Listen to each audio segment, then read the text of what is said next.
हाँ जी बेटा, साडा जिहड़ा अज दा चैप्टर आ कंट्रोल स्ट्रक्चर्स दे उपर आ। असीं इहनूं कंट्रोल स्टेटमेंट्स भी कह दिंदे आ पाइथन च।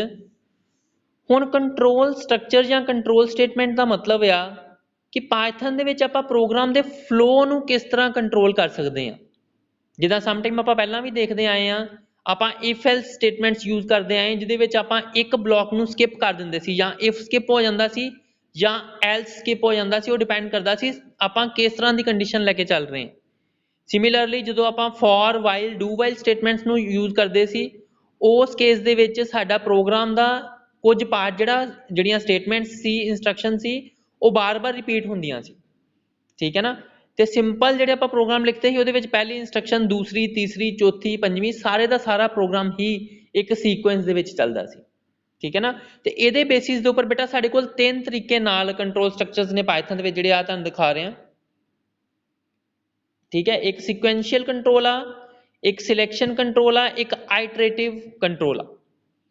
हुण सिक्वेंशियल कंट्रोल का मतलब है जिहड़ियां इंस्ट्रक्शंस ने वो सीक्वेंस दे विच एग्जीक्यूट होणगियां। मतलब पहले फर्स्ट इंस्ट्रक्शन एग्जीक्यूट होएगी, फिर सेकंड होएगी, फिर थर्ड होएगी, फिर फिफ्थ, यानी कि टॉप टू बॉटम हर एक इंस्ट्रक्शन प्रोग्राम दी ਉਹਦੇ ਵਿੱਚ ਚੱਲੇਗੀ, ਉਹਦੇ ਵਿੱਚ ਐਗਜ਼ੀਕਿਊਟ ਹੋਏਗੀ। ਉਹਨੂੰ ਅਸੀਂ ਸਿਕੁਐਂਸ਼ੀਅਲ ਕੰਟਰੋਲ ਕਹਿ ਦਿੰਦੇ ਹਾਂ। ठीक है। उस तो बाद सैकेंड जो सिलेक्शन कंट्रोल, जो डायग्राम तुम देख रहे हो सैकेंड पार्ट। हुण सिलेक्शन कंट्रोल बेटा जिहड़े आपां इफ एल्स स्टेटमेंट्स जिहड़ियां यूज़ करते हैं, वो सिलेक्शन कंट्रोल आ। सिलेक्शन साडी कंडीशन बेस्ड आ। जे तो कंडीशन ट्रू हो जाएगी, वो फर्स्ट पार्ट चल जाएगा, अदरवाइज सैकेंड पार्ट चलेगा। ये मतलब साडे प्रोग्राम दी सारियां इंस्ट्रक्शंस नहीं एग्जीक्यूट होणगियां, कुछ इंस्ट्रक्शंस कंडीशन दे बेस ते स्किप हो जाणगियां विचों। जिद्दां तुसीं देख रहे हो, सिलेक्शन जे ट्रू आ ते आ ब्लॉक चलेगा, जे फॉल्स है तो आ ब्लॉक चलेगा, तो at the last program end हो जाएगा। ठीक है। जिद्दां आपां कहने if number is greater than 10, ठीक है, दैन प्रिंट, ठीक है, number is greater than 10, else number is less than 10। ठीक है ना। जे आपां नंबर 10 तो वड्डा एंटर करांगे, फिर इफ वाला पार्ट चल जाएगा, अदरवाइज एल्स वाला पार्ट चलेगा साडे कोल। सिमिलरली थर्ड कैटेगरी जिहड़ी आ, वो आइटरेटिव कंट्रोल दी है। हुण बेटा आइटरेटिव कंट्रोल जिद्दां तुसीं लूपिंग स्टेटमेंट्स जिहड़ियां यूज़ करते आए, वो आइटरेटिव कंट्रोल आ। ਇਹਦੇ ਵਿੱਚ ਜਿੱਦਾਂ ਤੁਸੀਂ ਪਹਿਲਾਂ ਇਫ ਸੌਰੀ ਫॉर ਪੜ੍ਹੀ ਹੈ, ਵਾਈਲ ਪੜ੍ਹੀ ਹੈ, ਡੂ ਵਾਈਲ ਪੜ੍ਹੀ ਹੈ। ਸਿਮਿਲਰਲੀ ਇਹ 'ਚ ਆਈਟਰੇਸ਼ਨ ਦਾ ਐਗਜ਼ਾਮਪਲ ਦਿੱਤਾ ਹੋਇਆ ਵੀ ਜੇ ਕੰਡੀਸ਼ਨ ਟਰੂ ਹੋ ਗਈ ਤੇ ਆ ਜਿਹੜੀ ਲੂਪ ਆ ਬਾਰ-ਬਾਰ ਉਦੋਂ ਤੱਕ ਚਲਦੀ ਜਾਏਗੀ ਜਦ ਤੱਕ ਕੰਡੀਸ਼ਨ ਟਰੂ ਹੈ, ਅਦਰਵਾਈਜ਼ ਜੇ ਫਾਲਸ ਹੋ ਗਈ ਤਾਂ ਆਪਾਂ ਐਗਜ਼ਿਟ ਕਰ ਜਾਵਾਂਗੇ। ਠੀਕ ਹੈ ਨਾ। ਇਸ ਕਰਕੇ ਪ੍ਰੋਗਰਾਮ ਦਾ ਕੁਝ ਹਿੱਸਾ, ਕੁਝ ਪਾਰਟ ਐਸਾ ਹੋਏਗਾ ਜਿਹੜਾ ਬਾਰ-ਬਾਰ ਰਿਪੀਟ ਹੋਏਗਾ ਜਦ ਤੱਕ ਕੰਡੀਸ਼ਨ ਟਰੂ ਰਹਿੰਦੀ ਹੈ। ਜਿੱਦਾਂ ਆਪਾਂ ਲਿਖਦੇ ਹਾਂ ਨਾ, while n is less than 10, है ना, जब तक n की वैल्यू 10 तो छोटी है, वो लूप उदों तक एग्जीक्यूट होंदी जाएगी। जिद्दां ही n की वैल्यू 10 तो वड्डी आ जाएगी, आप लूप तो एग्जिट हो जाएंगे, तो आप लूप तो बाहर चले जावांगे। ठीक है ना। इस करके कुछ ब्लॉक ऑफ स्टेटमेंट जिहड़ा बार-बार रिपीट होएगा आइटरेटिव कंट्रोल दे विच। ठीक है ना। इस करके जो आप कंट्रोल स्ट्रक्चर नूं स्टडी करते हैं, 3 तरह का कंट्रोल उहदे विच हो सकता है। एक सिक्वेंशियल, जिहदे विच 1 बाय 1 हर प्रोग्राम की हर इंस्ट्रक्शन जिहड़ी आ एग्जीक्यूट होएगी। सैकेंड सिलेक्शन कंट्रोल, जिहदे विच कुछ स्टेटमेंट जिहड़ियां स्किप हो जाणगियां जे उहनूं कंडीशन मैट नहीं हुंदी। तीजा आइटरेटिव, उहदे विच कुछ स्टेटमेंट्स बार-बार रिपीट होणगियां जद तक कंडीशन ट्रू है। ठीक है, इत्थे तक क्लियर बेटा।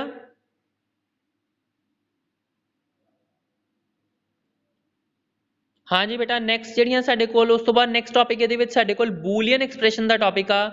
काफ़ी हद तक आपां इहनूं पढ़ चुके हैं पहलां भी, जे ध्यान नाल देखीए तो जो असी ऑपरेटर पढ़े सी, एक्सप्रैशनस का भी टॉपिक पढ़िया सी, बूलियन एक्सप्रैशन का। हुण बूलियन एक्सप्रैशन वो आ जिहदे विच आपां किसी तरह का भी कोई बूलियन ऑपरेटर यूज़ करते हैं। ठीक है। हुण जिद्दां बूलियन ऑपरेटर्स च जिद्दां आपां इत्थे एग्जाम्पल देख रहे हैं, हुण x, y, z हैगा साडे कोल 1 2 3। ठीक है। हुण इहदा मतलब आ मल्टीपल असाइनमेंट की गई है। x की वैल्यू 1 है, y की वैल्यू 2 ते z की वैल्यू 3 है इहदे विच। हुण फस्ट ऑफ ऑल आपां जदों भी बूलियन एक्सप्रैशनस ते काम करते हैं बेटा, उहदे विच आपां जिहड़े ऑपरेटर यूज़ करते हैं, वो ऑपरेटर साडे रिलेशनल ऑपरेटर्स ने। जिद्दां आपां डबल इक्वल टू कहने, less than, greater than, less than equal, greater than equal. ठीक है। ये सारे साडे कोल रिलेशनल ऑपरेटर सी। जिहड़ी कोई भी बूलियन एक्सप्रैशन हुंदी है, उहदे विच जिहड़ा आपां ऑपरेटर यूज़ करते हैं, वो हमेशा रिलेशनल ऑपरेटर हुंदा है। आ इत्थे लिखिया गया। ਸੈਕੰਡਲੀ ਇਹਦੇ ਵਿੱਚ ਜਿਹੜਾ ਬੇਟਾ ਹਮੇਸ਼ਾ ਬੂਲੀਅਨ ਐਕਸਪ੍ਰੈਸ਼ਨ ਦੀ ਜਿਹੜੀ ਆਊਟਪੁੱਟ ਆਏਗੀ ਉਹ ਜਾਂ ਤੇ ਹਮੇਸ਼ਾ ਟਰੂ ਆਏਗੀ ਆਊਟਪੁੱਟ ਤੇ ਜਾਂ ਆਊਟਪੁੱਟ ਹਮੇਸ਼ਾ ਆਏਗੀ ਫਾਲਸ। ਠੀਕ ਹੈ, ਉਸ ਤੋਂ ਇਲਾਵਾ ਕੋਈ ਆਊਟਪੁੱਟ ਨਹੀਂ ਆ। ਬੂਲੀਅਨ ਦਾ ਮਤਲਬ ਇਹੀ ਹੁੰਦਾ ਹੈ ਆਈਦਰ 0 ਔਰ 1, ਮਤਲਬ ਆਊਟਪੁੱਟ ਜਾਂ ਤੇ 0 ਆਏਗੀ ਜਾਂ ਆਊਟਪੁੱਟ ਸਾਡੇ ਕੋਲ ਆਏਗੀ ਉਹਦੀ 1।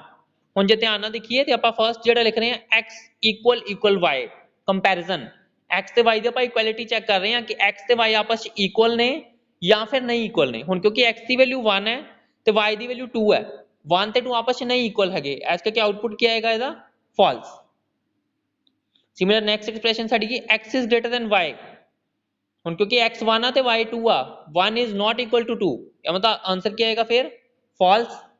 ਫਿਰ ਆਪਾਂ ਚੈੱਕ ਕਰ ਰਹੇ ਹਾਂ x plus y plus z is greater than 10, ਕਿ ਤਿੰਨਾਂ ਦਾ ਜਿਹੜਾ ਸਮ ਹੈ ਉਹ 10 ਤੋਂ ਵੱਡਾ ਹੈ। ਆਪਾਂ ਇਹ ਚੈੱਕ ਕਰ ਰਹੇ ਹਾਂ ਹੁਣ, ਕਿਉਂਕਿ ਹੁਣ ਸਮ ਹੈਗਾ 1 plus 2 plus 3, ਆਨਸਰ ਆ ਜਾਏਗਾ 6 ਤੇ 6 ਜਿਹੜਾ 10 ਤੋਂ ਵੱਡਾ ਨਹੀਂ ਹੁੰਦਾ, ਇਸ ਕਰਕੇ ਇਹਦੀ ਆਊਟਪੁੱਟ ਆ ਜਾਏਗੀ ਸਾਡੇ ਕੋਲ ਫਾਲਸ। ਠੀਕ ਹੈ, ਹੁਣ যদি ਐਕਸਪ੍ਰੈਸ਼ਨ ਦੇਖੋ ਇਹਦੇ ਵਿੱਚ x ਡਬਲ ਇਕੁਅਲ y ਜਿਹੜੀ ਸੀ ਆ ਬੂਲੀਅਨ ਐਕਸਪ੍ਰੈਸ਼ਨ ਸੀ, ਫਿਰ x ਗ੍ਰੇਟਰ ਦੈਨ y ਇੱਕ ਬੂਲੀਅਨ ਐਕਸਪ੍ਰੈਸ਼ਨ ਸੀ, x plus y plus z greater then 10 ਜਿਹੜੀ ਸੀ ਉਹ ਇੱਕ ਬੂਲੀਅਨ ਐਕਸਪ੍ਰੈਸ਼ਨ ਸੀ। ਠੀਕ ਹੈ, ਤੇ ਆਊਟਪੁੱਟ ਚੈੱਕ ਕਰੋ ਸਾਰਿਆਂ ਦੀ, ਜਿਹੜੀ ਆਊਟਪੁੱਟ ਆ ਰਹੀ ਹੈ ਸਾਰਿਆਂ ਦੀ ਉਹ ਕਿਸੇ ਦੀ ਸਾਰਿਆਂ ਦੀ ਫਾਲਸ ਆ ਰਹੀ ਹੈ। ਠੀਕ ਹੈ, ਜੇ ਇਹਦੇ ਵਿੱਚ ਕੋਈ ਐਕਸਪ੍ਰੈਸ਼ਨ ਆਪਾਂ ਟਰੂ ਵਾਲਾ ਲਿਖ ਦਿੰਦੇ ਤਾਂ ਆਊਟਪੁੱਟ ਸਾਡਾ ਟਰੂ ਵੀ ਆ ਸਕਦਾ ਸੀ ਇਹਦੇ ਵਿੱਚ, ਇਹ ਮਤਲਬ ਜਾਂ ਤੇ ਆਊਟਪੁੱਟ ਹਮੇਸ਼ਾ ਟਰੂ ਹੋਏਗੀ ਜਾਂ ਫਾਲਸ ਆਏਗੀ। ਇਸ ਤੋਂ ਇਲਾਵਾ ਇੱਕ ਆਹ ਐਗਜ਼ਾਮਪਲ ਆਪਾਂ ਪਹਿਲਾਂ ਵੀ ਪੜ੍ਹ ਚੁੱਕੇ ਹਾਂ, ਇਹ ਐਗਜ਼ਾਮਪਲ ਸਾਡਾ ਆਪਰੇਟਰ ਚ ਆਇਆ ਸੀ, ਮੈਂਬਰਸ਼ਿਪ ਆਪਰੇਟਰ ਇਨ ਜਿਹੜਾ ਤੇ ਨਾਟ ਇਨ ਹੈ ਨਾ, ਇਹਦੇ ਵਿੱਚ ਵੀ ਜਿਹੜਾ ਆਨਸਰ ਸਾਡਾ ਆਉਂਦਾ ਜਾਂ ਤੇ ਟਰੂ ਆਉਂਦਾ ਜਾਂ ਫਾਲਸ ਆਉਂਦਾ। ਹੁਣ ਜਿੱਦਾਂ ਇਹ ਚ a ਦੀ ਵੈਲਿਊ 10 ਆ, b ਦੀ 20 ਆ, ਇਹ ਸੇਮ ਐਗਜ਼ਾਮਪਲ ਆਪਾਂ ਪੜਿਆ ਹੋਇਆ। ਫਿਰ ਇੱਕ ਲਿਸਟ ਲੈ ਲਈ ਆਪਾਂ, ਲਿਸਟ ਐਲੀਮੈਂਟ ਸਾਡੇ ਕੋਲ ਅੱਗੇ 10 20 30 40 50 ਤੇ ਆਪਾਂ ਸਭ ਤੋਂ ਪਹਿਲਾਂ ਚੈੱਕ ਕੀਤਾ a in list, a list ਵਿੱਚ ਹੈਗਾ ਕਿਉਂਕਿ a 10 ਆ ਤੇ 10 ਲਿਸਟ ਵਿੱਚ ਹੈਗਾ, ਇਸ ਕਰਕੇ ਆਨਸਰ ਆ ਜਾਏਗਾ ਟਰੂ, ਆਊਟਪੁੱਟ ਟਰੂ ਆਈ। ਮਤਲਬ ਜਿਹੜਾ a ਇਨ ਲਿਸਟ ਆ ਜਿਹੜਾ a ਇਨ ਲਿਸਟ ਜਿਹੜਾ ਉਹ ਇੱਕ ਸਾਡੇ ਕੋਲ ਬੂਲੀਅਨ ਐਕਸਪ੍ਰੈਸ਼ਨ ਹੈ। Similarly b not in list, b not in list, ਹੁਣ b 20 ਆ ਪਰ 20 ਲਿਸਟ ਚ ਹੈਗਾ, ਮਤਲਬ ਆਨਸਰ ਕੀ ਆ ਜਾਏਗਾ ਫਾਲਸ ਹੈ ਨਾ, ਕਿਉਂਕਿ not in ਆ b ਹੈਗਾ, ਇਸ ਕਰਕੇ ਆਨਸਰ ਆਏਗਾ ਫਾਲਸ। ਉਸ ਤੋਂ ਬਾਅਦ ਬੇਟਾ ਲੌਜੀਕਲ ਜਾਂ ਬੂਲੀਅਨ ਆਪਰੇਟਰਸ ਦਾ ਕਨਸੈਪਟ ਜਿਹੜਾ ਸਾਡੇ ਕੋਲ, ਹੁਣ ਜਿਹੜੇ ਅਸੀਂ ਲੌਜੀਕਲ ਆਪਰੇਟਰ ਪਹਿਲਾਂ ਪੜ੍ਹੇ ਸੇਮ ਉਹੀ ਆਪਰੇਟਰ ਜਾਂ ਤਿੰਨ ਆਪਰੇਟਰ ਜਿਹੜੇ ਅਸੀਂ ਪੜ੍ਹਦੇ ਆਏ ਆ, ਪਿੱਛੇ ਵੀ ਆਪਾਂ ਪੜ੍ਹਿਆ ਜਦੋਂ ਆਪਰੇਟਰਸ ਦਾ ਕਨਸੈਪਟ ਪੜ੍ਹਿਆ, ਸੇਮ ਉਹੀ ਟੌਪਿਕ ਆ ਐਂਡ ਔਰ ਤੇ ਨੋਟ। ਇਹਦੇ ਆਪਾਂ ਐਗਜ਼ਾਮਪਲਸ ਵੀ ਬੜੇ ਕਲੀਅਰ ਕੀਤੇ ਸੀ ਉਦੋਂ ਵੀ, ਅੱਜ ਕੋਲ ਦੁਬਾਰਾ ਇੱਕ ਵਾਰ ਦੇਖਦੇ ਹਾਂ।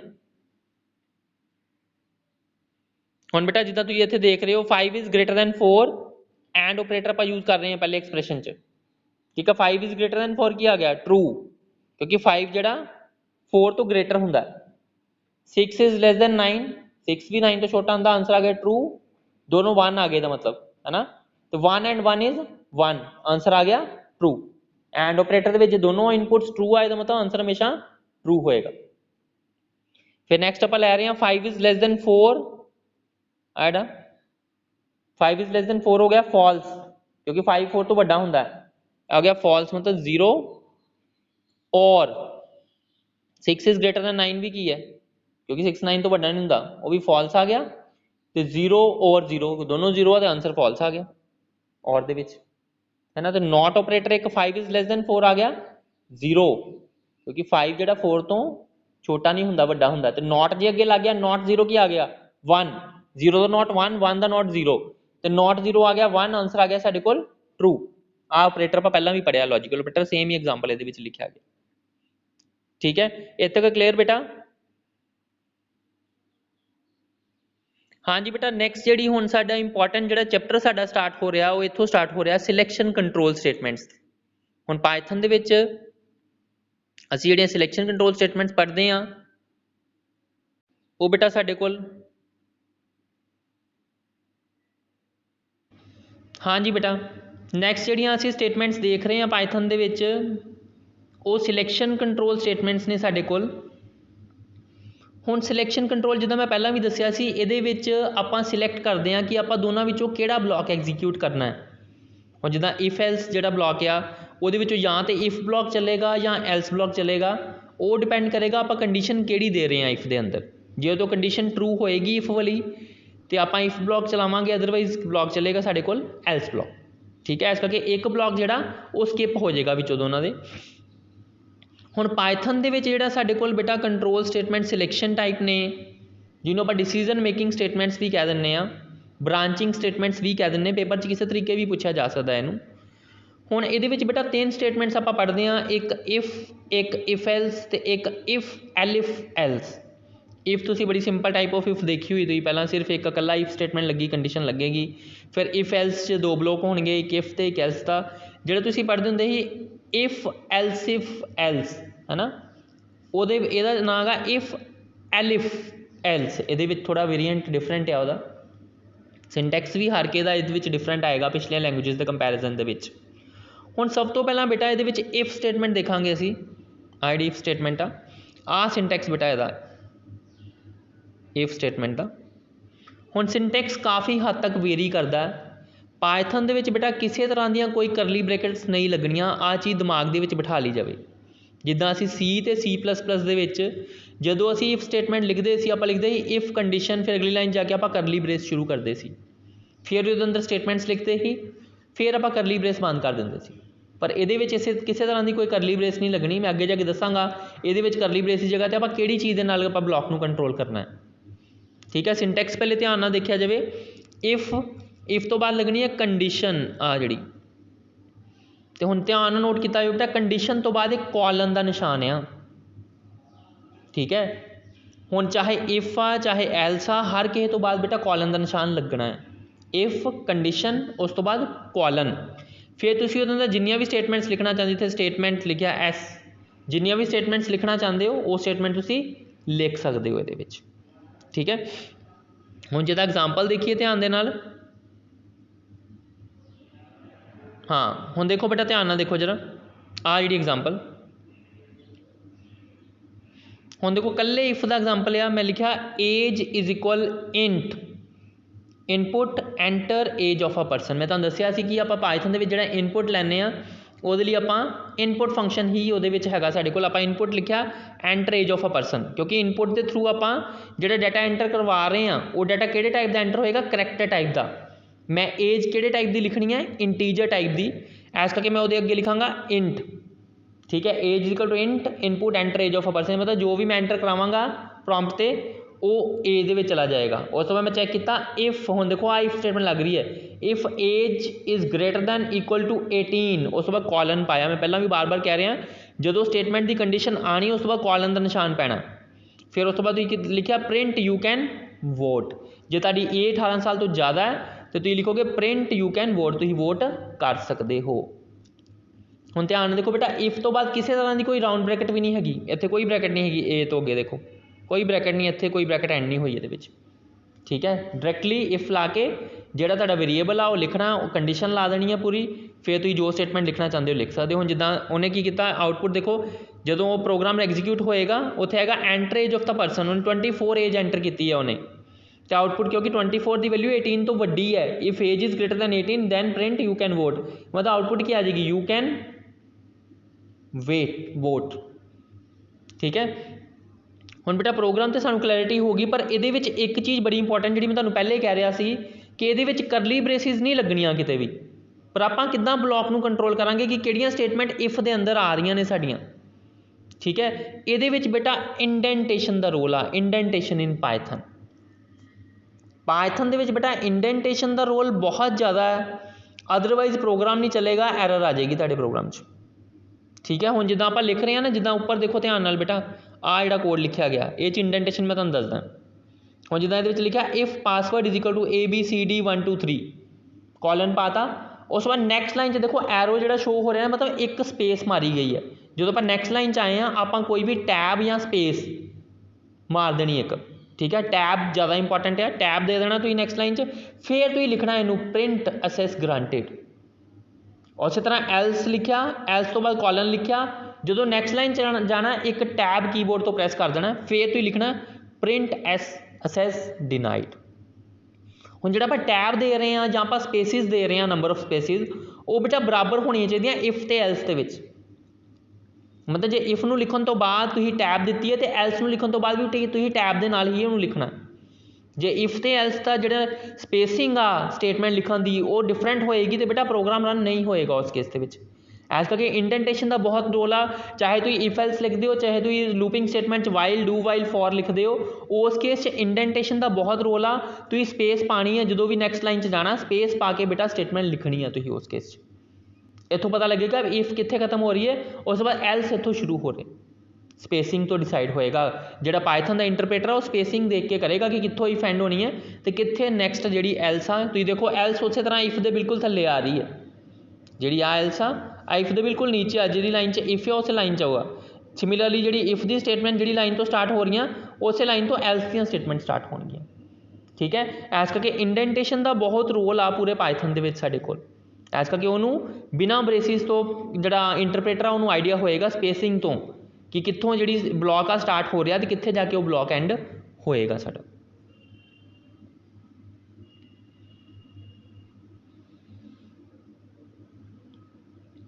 ਉਸ ਤੋਂ ਬਾਅਦ ਬੇਟਾ ਨੈਕਸਟ ਜਿਹੜੀ ਸਟੇਟਮੈਂਟ ਸਾਡੇ ਕੋਲ ਆ ਉਹ ਇਫ ਐਲਸ ਸਟੇਟਮੈਂਟ ਆ।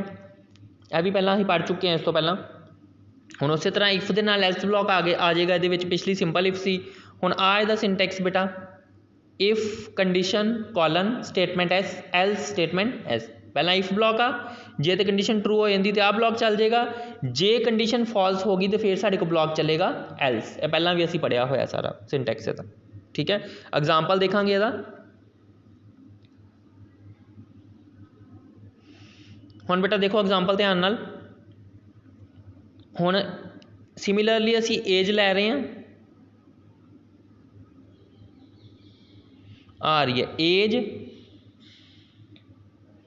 ਉਸੇ ਤਰ੍ਹਾਂ ਇੰਟੀਜਰ ਟਾਈਪ ਲਿਖਤਾ enter age of the person, ਫਿਰ ਚੈੱਕ ਕਰ ਲਿਆ if age is greater than equal to 18 print you can vote. ਇੱਥੇ ਤੱਕ ਆਪਾਂ ਪਹਿਲਾਂ ਇਫ ਦੇ ਵਿੱਚ ਵੀ ਐਗਜ਼ਾਮਪਲ ਲਿਖਿਆ ਇਹਨੂੰ।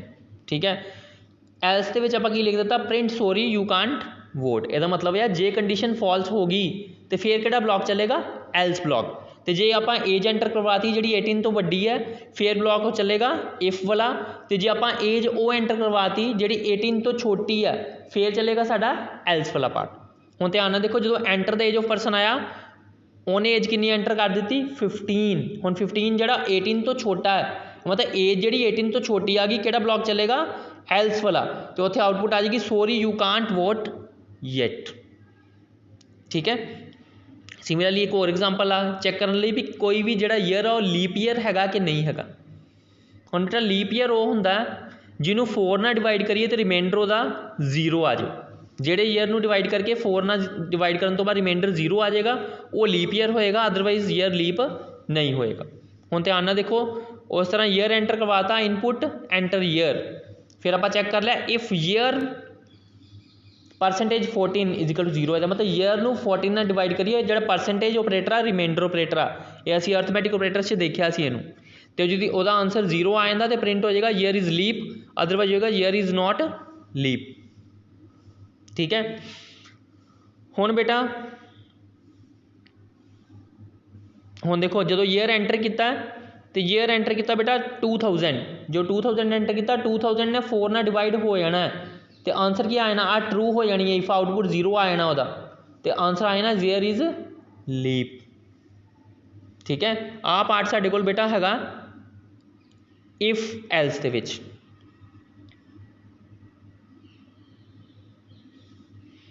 ਅੱਜ ਬੇਟਾ ਅਸੀਂ ਇੱਥੇ ਤੱਕ ਕਰਦੇ ਹਾਂ, ਕੱਲ ਅਸੀਂ ਨੈਕਸਟ ਇਫ ਐਲਸ ਵਾਲਾ ਪਾਰਟ ਕਰਾਂਗੇ।